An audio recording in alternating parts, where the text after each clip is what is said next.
Hello, Bashar. And a you good day. So I have an autoimmune disease. How exciting. It's wonderful. So I've experienced debilitating severe pain in my body for the last 16 years, which is getting worse. All right. And I'm done with it. Oh, I all want right. it to be healed. Yes. And I'd like your help in helping me figure All out. right. Well, again, the first question usually, energetically speaking, is what have you learned from having that experience that you might otherwise not have learned? Start acknowledging what you've learned in a positive context. I've learned to appreciate ability in the body, and since I've had it taken away from me, I've learned to appreciate putting healthy things in my body through diet and lifestyle, and to try to maintain that optimum wellness. All right. Stuff like that. Anything else? I've learned that it's awful having it. It's difficult. I'd prefer not to have it. Is that what you've learned?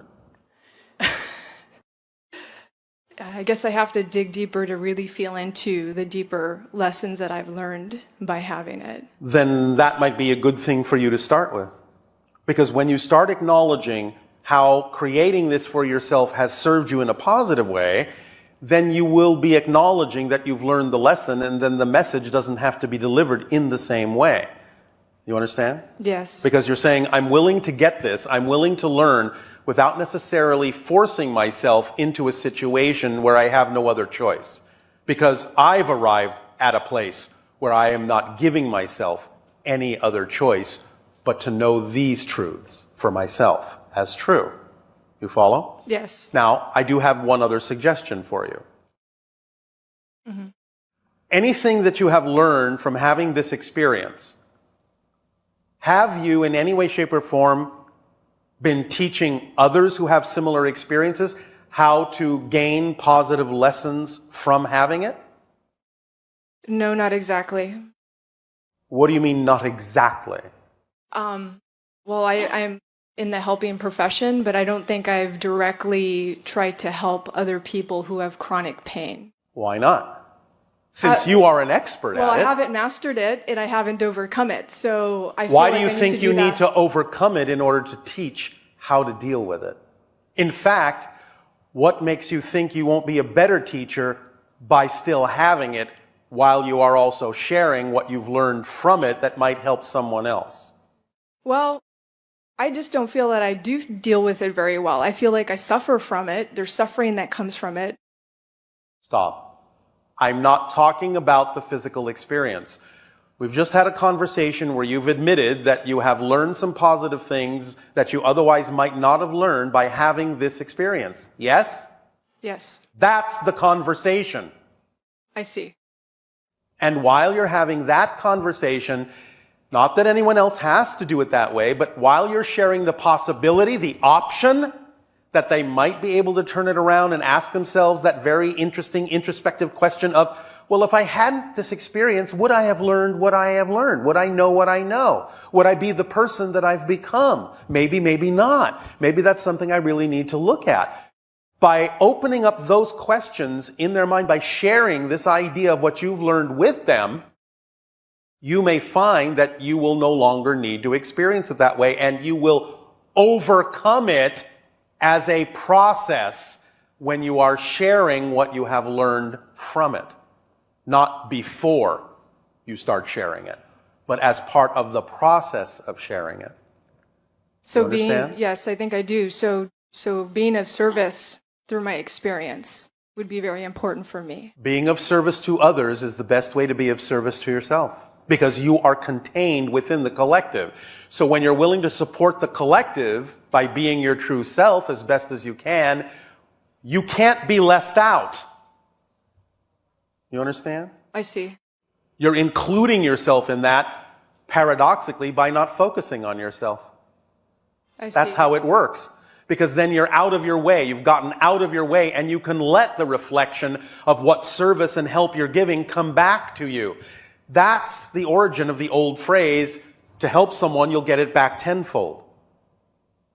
Because you're multiplying the opportunities and options for them, therefore you also get the multiplication of the opportunity for yourself.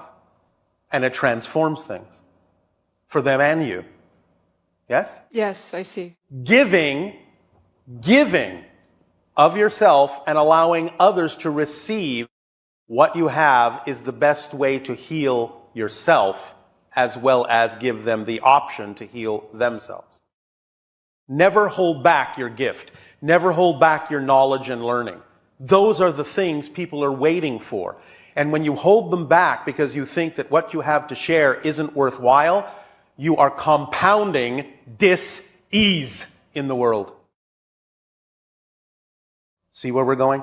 Yes. So lighten your world up. Give them a better opportunity to change the experience for themselves by changing the experience for yourself by using it in the best possible positive way that you can. So that you are no longer ill at ease with yourself.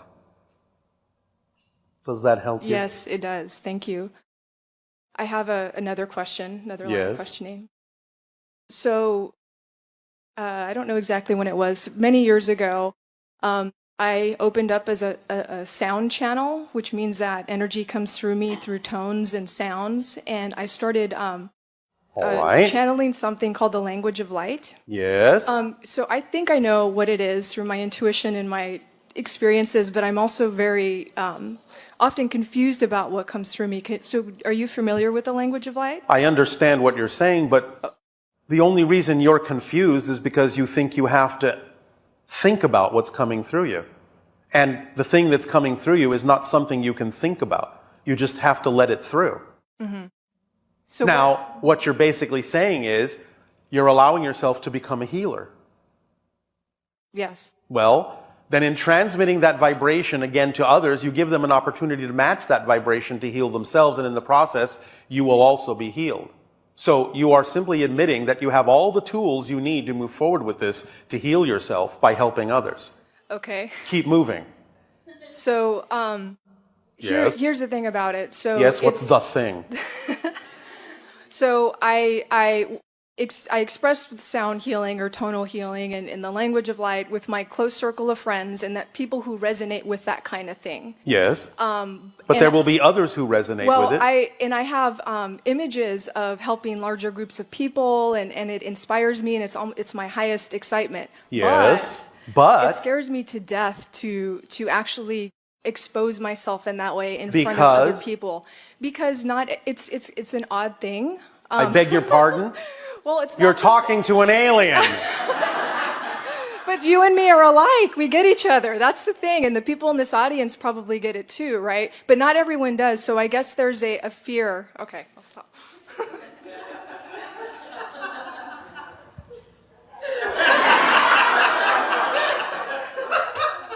One more time.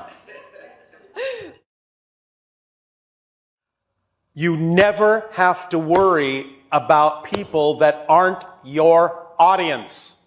They will never come to you anyway. When you give off the vibration, you will attract the people that need to be attracted to you. Even if they don't believe you, even if they choose to judge you, they need to be there or they wouldn't be. So you have to know they're getting something out of it, whether they know it or not. All you need to focus on is doing it. It is none of your business.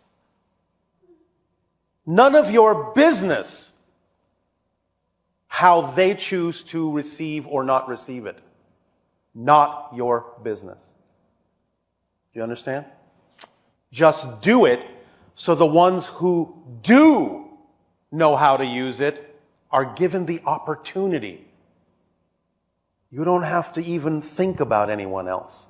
They'll get or not get what they want to get or not get. That's none of your business. Yes? Yes. So I understand that Do you? From a logical perspective. Then you don't understand it. Okay. Because understanding means it's in your bones, it's in your action, it's in your behavior. Don't separate it out into the idea of a logical understanding. If you're not doing it, you don't get it. So just do it. Just do it and see what happens. I promise you, it'll be worth it. How do I manage the feelings of fear that come up inside of me due to maybe I just told anticipating? you. I just told you. You are making something your business that's none of your business. Stop making things that are not your business, and there'll be nothing to be afraid of. Right. You're creating a measuring stick that has no business existing. You can't compare yourself to anyone else because you're unique. And no one else, whether they think they can or not, can make that comparison for you. They have no way of knowing what your life is about. So you need to stop paying attention to things that are not your business to pay attention to, and you will stop being afraid. It must also be coming just from negative beliefs I have about myself that Of are course. triggered by the situation. So how What do you think I'm talking about? Making things your business that are not your business obviously comes from negative beliefs you have about yourself.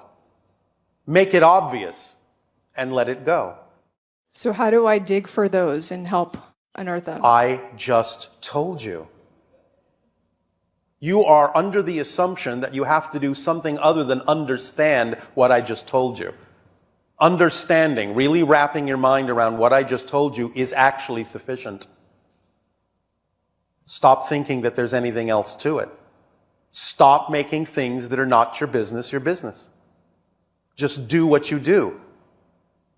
That's all you need to focus on. Nothing else is your business. Wrap your mind around that. That's all you need to do. You following? Okay, I think I just need to go try it.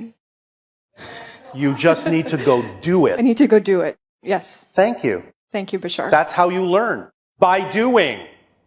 Not by thinking about it, not by analyzing it, by doing it. Then you will learn what you need to know as you're doing it. The only way to teach is to learn by doing. Yes? Yes. Does this help? It helps a lot. Thank you very much. You're very welcome.